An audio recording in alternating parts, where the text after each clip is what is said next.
La personne dominée par la colère. La colère est une émotion humaine. Tout le monde peut ressentir de la colère. La Bible elle-même reconnaît cette réalité.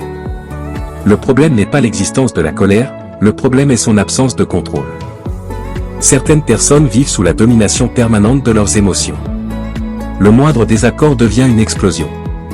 La moindre frustration devient une crise. La moindre contrariété devient un conflit. Et peu à peu, tout le monde autour d'elle commence à s'adapter. Non par respect, mais par peur. Tu fais attention à ce que tu dis. À la manière dont tu le dis. Au moment où tu le dis. Tu marches constamment sur des œufs.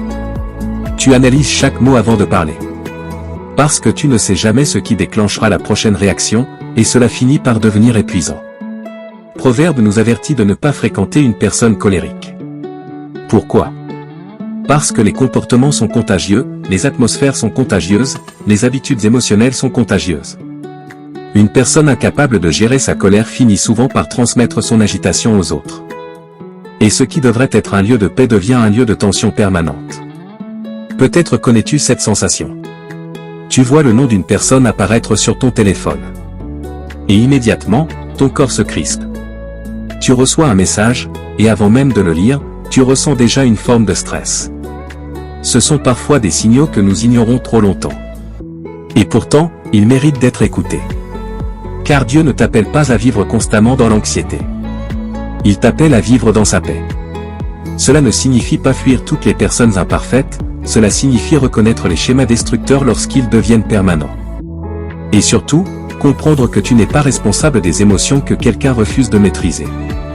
Tu peux soutenir une personne. L'encourager. Prier pour elle.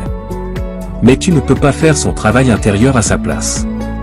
Et parfois, l'épuisement ne vient pas d'une colère constante. Il vient d'un déséquilibre silencieux. Un déséquilibre qui semble normal au début. Mais qui finit par vider complètement ton énergie. 8e signe, la personne qui prend constamment sans jamais donner. Imagine un puits dans un désert. Chaque jour, les voyageurs viennent y puiser de l'eau. Chaque jour, ils repartent rafraîchis. Sauvés de la soif. Fortifiés.